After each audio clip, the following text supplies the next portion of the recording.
Bonjour, chers amis auditeurs et auditrices. Je suis heureux de vous retrouver depuis le studio après un beau voyage à Chypre. Je suis de retour à Bastia. Et l'émission d'aujourd'hui va nous emmener de Corse jusqu'au Congo. Le Nebbio est une micro-région de Corse qui, bien que très proche de Bastia, est l'une des micro-régions les moins bien connues de Corse, tant des touristes que des Corses eux-mêmes d'ailleurs. Le Cap Corse et la Balagne qui l'enserrent jouissent d'une plus grande notoriété.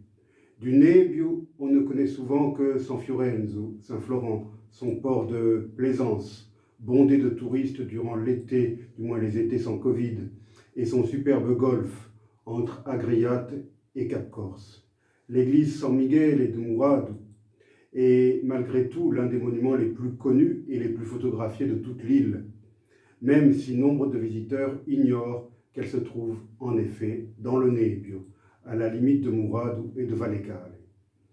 La plage de Saleccia, sur la côte de l'Agriate, est très prisée des plaisanciers, même si eux non plus ne savent certainement pas qu'elle se trouve sur la commune de Santo Pedro di Tenda, une commune du Nebbio. Ils se doutent encore moins qu'une partie du célèbre film « Le jour le plus long » fut tournée sur cette plage magnifique. Et ma famille maternelle a ses racines dans l'un de ces beaux villages qui entourent la cuvette du Nebbio. Il s'agit du village de Sorio di Tenda. Le Haut Nebbio, où se trouve Sorio di Tenda, est encore moins fréquenté que le reste de la micro-région. Il s'agit de la partie ouest, celle qui s'étend sur les flancs de l'imposant massif de Tenda, lequel sépare le Nebbio de la Balagne. Et c'est là donc que se trouve le village de Sorio di Tenda, qui est peut-être encore plus méconnu que ne l'est le Nebbio dans son entièreté. Il n'est pourtant pas très éloigné de Bastia, 31 km seulement, si l'on passe par Biguglia et le défilé du Lancone. La raison principale de cette méconnaissance est probablement due au fait que la partie occidentale du Nebbio est située en dehors des grands itinéraires. Il s'agit d'une micro-région enclavée. Pour aller à Sorio di Tenda, il faut vraiment avoir envie d'aller à Sorio di Tenda. On y passe sans le vouloir. Cela n'a pas toujours été le cas. On n'y passe pas sans le vouloir. Cela n'a pas toujours été le cas. Avant que n'existent les routes goudronnées, les voyageurs se rendant à Calvi par voie terrestre passaient souvent par Sorio et le col de Tenda, qui domine le village et qui le sépare de Petralba en Balagne, de l'autre côté de la montagne. À l'ère de l'automobile, aucune route n'ayant jamais été construite pour relier les deux villages, le col de Tenda cessa d'être une voie de communication unissant la Balagne au Nebbio et Sorio devint une sorte de cul-de-sac, malheureusement. Ce village compta jusqu'à 584 habitants à la fin du XIXe siècle. De nombreux élèves fréquentaient son école primaire. Aujourd'hui, la population totalise à peine plus de 130 habitants, majoritairement assez âgés, et les rares enfants du village doivent aller à l'école à Santo Pedro ou au collège, et ensuite au collège de San Fiorenzo. Comme nombre de villages de la montagne corse, Sorio se meurt. Pourtant, Sorio a tant à offrir. Les deux hameaux distincts qui composent le village, Valle et Croce, sont accrochés au massif de Tenda. Croce est dominé par l'éperon rocheux de San Damiano, au sommet duquel se trouve une croix métallique visible de partout. Le village offre une très belle vue sur la plaine du Nebbio, le golfe de San Fiorenzo, et la montagne d'en face, sur les flancs de laquelle on aperçoit les villages d'Olmetta, Oletta et Poggio-d'Oletta. Sorio est lové dans un creux verdoyant du massif de Tenda, au milieu d'une végétation abondante composée de châtaigniers et de chênes. L'eau provenant de la montagne y est abondante. Sorio est donc un village très vert, davantage ombragé que ses voisins immédiats et plus exposés, Pieve et Sangalino. Le patrimoine religieux de Sorio est important. L'église paroissiale San Filippo Neri et son haut clocher sont très visibles, car situés en bas à l'entrée du village, au bord de la route départementale 62 qui fait le tour du Nebbio à flanc de montagne. Cette église fut édifiée au XVIIe siècle. Son maître-autel en marbre polychrome jaune, rouge et noir est absolument remarquable. Il date de 1714 et aurait été réalisé par un artisan marbrier de San Fiorenzo. Il est d'ailleurs classé depuis 1908. L'église renferme plusieurs tableaux remarquables, dont l'un, l'Extase de Saint François de Paule, une peinture sur toile du XVIIe siècle, est également classé. En 1622, l'évêque du Nebbio, Giovanni Mascardi, dédia l'église nouvellement construite à San Filippo Neri, qu'il avait bien connue. C'est la première église au monde à avoir été dédiée à ce saint, que ce soit en Corse ou ailleurs. Elle fut consacrée en 1624. Au sommet du clocher, composé de 5 étages en pierre apparente, pousse, de manière tout à fait incongrue, un petit olivier. Je l'ai toujours connu. Nul n'est jamais parvenu à l'enlever. L'arracher mettrait sans doute l'édifice en danger. Faisant face à l'église paroissiale, en bas du hameau de Valle, on découvre l'église Santa Croce, à la façade baroque artistement restaurée et bien mise en valeur. Elle serait plus ancienne que San Filippo Neri et aurait servi de lieu de culte intermédiaire entre l'abandon de la première église paroissiale et la construction de la nouvelle. La première église paroissiale était Santa Margherita, que l'on ne peut atteindre qu'à pied. Elle se situe en contrebas du village. Pour y arriver, il faut suivre sur quelques centaines de mètres un sentier qui descend vers la plaine du Nebbio. Il part de la route départementale 62 à l'entrée de Sorio lorsque l'on vient de Pieve. Longtemps abandonnée, Santa Margherita est une église pisane du XIIe-XIIIe siècle.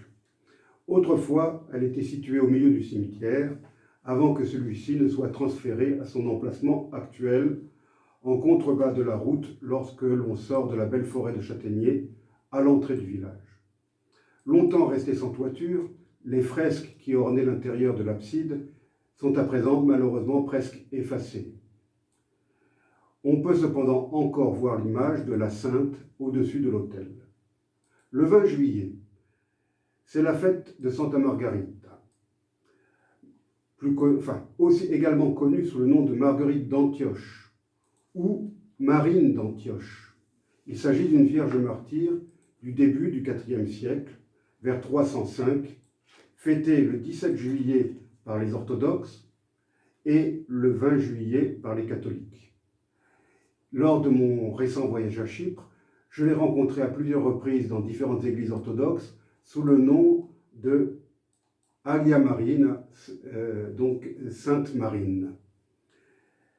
Elle est invoquée pour une délivrance, en particulier pour les femmes enceintes, parce que la légende raconte qu'elle est sortie indemne du ventre du dragon qui l'avait engloutie.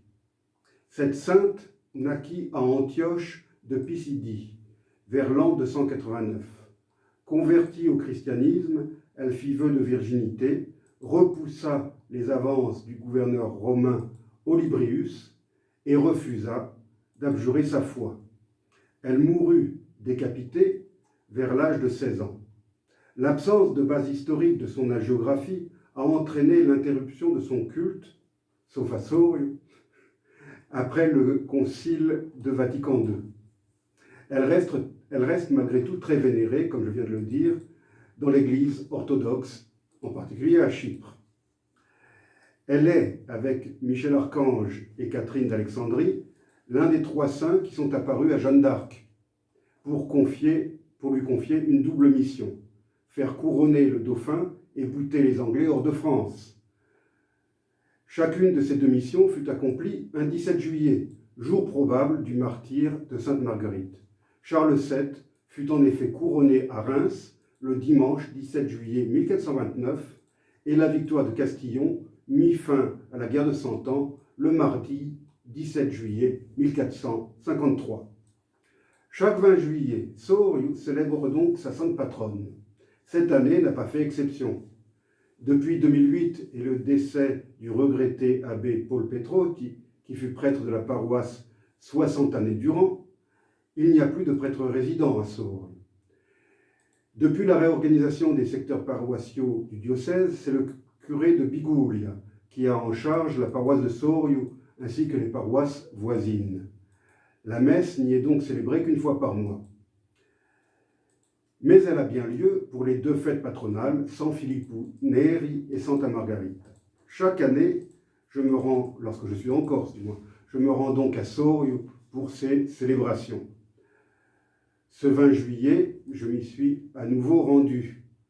Je suis même passé à Biguglia, passé prendre le père Gilbert, le prêtre qui est en charge depuis septembre 2020 du secteur paroissial dont fait partie Sorio. La coïncidence a voulu que ce prêtre est un Congolais et qu'il est originaire de Bukavu, la ville où j'ai moi-même vécu et travaillé en 2005-2006. Chaque fois que nous nous rencontrons, nous évoquons cette ville que nous aimons et les amis et connaissances que nous y avons laissés, qui parfois sont les mêmes. En allant à Sorio, c'est de la situation au Congo et dans la région des Grands Lacs africains dont il a été question dans la voiture, malgré toute l'attention que je devais accorder aux nombreux virages. Le père Gilbert a célébré la messe de Santa Margherita en l'église paroissiale San Filippo Neri. Nous n'étions que 16, 17 avec lui. Après la messe, j'ai emmené le père Gilbert à l'église Santa Margherita. Il ne s'y était encore jamais rendu. Quelques fidèles nous y ont suivis. Pour la première fois depuis plusieurs décennies, une prière y a été dite.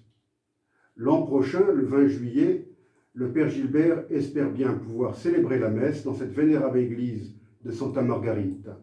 C'est donc un prêtre congolais qui va relancer une ancienne tradition. Je suis heureux d'y avoir un peu contribué et je voudrais maintenant vous faire écouter un extrait de la prière prononcée par le père Gilbert dans cette vénérable église Santa Margherita de Sorio. Nous sommes venus implorer la grâce par son intercession, que nous puissions aussi demeurer fermes dans notre foi, qu'elle reste ardente et toujours prête à témoigner de l'amour de Jésus, cet amour qui nous habite, et que cet amour continue à embraser nos cœurs jusque même au martyre, comme notre patronne, Vierge martyre sainte Marguerite.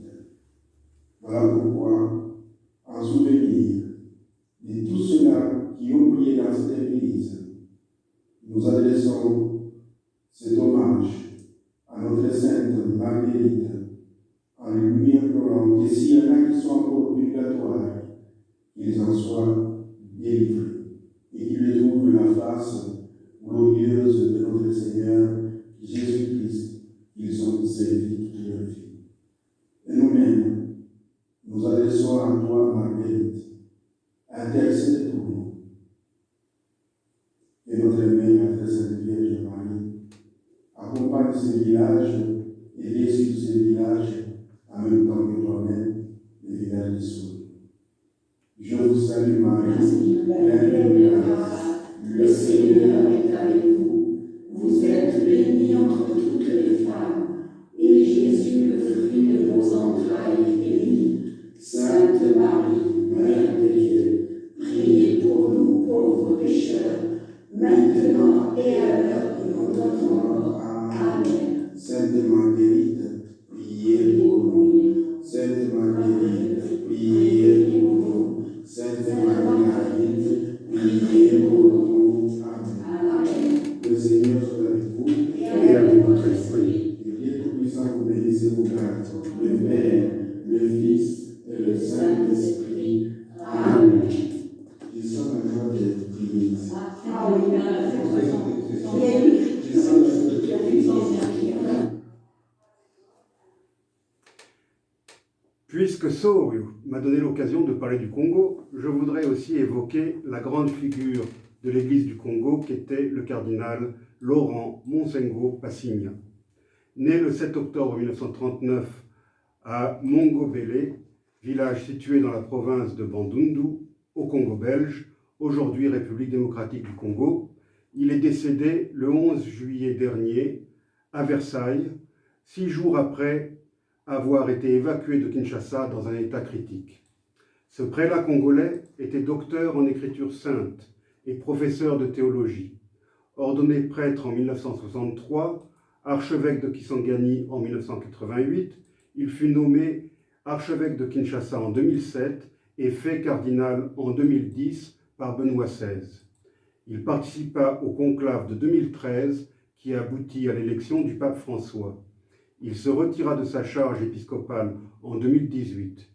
Laurent Monsengo a beaucoup fait pour la reconnaissance du rite zaïrois par le Vatican, qui insiste sur la participation active de l'Assemblée au cours de la messe et permet une procession en cadence, et pas une danse, comme le précisait à l'époque le pape Benoît XVI. Laurent Monsengo joua un rôle politique important dans son pays, puisqu'en 1988, alors archevêque de Kisangani, il s'imposa comme l'un des acteurs politiques majeurs de la transition démocratique à la fin du règne du maréchal Mobutu. En 1991, il devint président du bureau de la Conférence nationale souveraine, puis de 1992 à 1996, du Haut Conseil de la République, érigé en Parlement de transition en 1994. En 2002, il devint vice-président de Pax Christi International et en 2004, il fut élu président de la Conférence épiscopale nationale du Congo. À la suite de cette désignation, face aux rumeurs l'annonçant candidat à l'élection présidentielle, il déclara lors d'un point presse, je cite, « Je n'envie pas le pouvoir politique. Si je le voulais, je l'aurais pris en 1997 avec la chute de Mobutu. Mais je ne l'ai pas fait, car mon pouvoir ecclésiastique est 1000 fois supérieur au pouvoir politique. » Fin de citation. Laurent Monsengo ne mâchait pas ses mots. Déjà à l'époque du maréchal Mobutu, ses messages égratignaient le chef de l'État zaïrois sans jamais le citer. Opposant de fait au maréchal Mobutu, il s'opposa ensuite à Laurent-Désiré Kabila, puis à son fils Joseph Kabila. Après la répression des marches du 31 décembre 2017, les paroissiens tués, les gaz lacrymogènes lancés dans les églises, le cardinal Monsengo ira plus loin qu'il n'était jamais allé avec le maréchal Mobutu. Il n'a jamais demandé le départ des uns ou des autres, mais il ne les aimait pas. Il n'aime pas les politiciens, répètent ses proches. Que les médiocres dégagent, lâcha Laurent Monsengo lors d'une conférence de presse le 2 janvier 2017. Il se trouve que j'ai rencontré le cardinal Laurent une seule fois, et ce fut un pur hasard. C'était en janvier 2010. Je me trouvais en visite à Rome, où je me rendis dans une librairie que j'apprécie beaucoup, la librairie du Vatican qui donne sur la place Saint-Pierre. Alors que j'y déambulais, examinant les livres exposés, je me retrouvais face à face avec un Africain âgé, en costume noir et col romain, qui lui aussi déambulait dans la librairie. Je le saluai, ignorant qui il était. S'apercevant que nous étions tous deux francophones, nous engageâmes la conversation, et c'est ainsi que je fis la connaissance du cardinal. Il m'interrogea sur mes années congolaises, en particulier sur mon travail à Goma et à Bukavu, et je lui parlais de mes livres. Je conserve de lui le souvenir d'un homme affable et aimable, et je regrette beaucoup de n'avoir pu discuter plus longtemps avec lui ou de le revoir avant son décès. C'est le 20 juillet, jour de la fête de Sainte-Marguerite, que les obsèques de Monseigneur Laurent Monsengo ont été célébrées à Kinshasa en présence de deux chefs d'État, le président Félix Tshisekedi de la République démocratique du Congo, bien sûr, mais aussi le président Denis Sassou Nguesso du Congo-Brazzaville, qui avait traversé le fleuve Congo pour rendre hommage au défunt cardinal.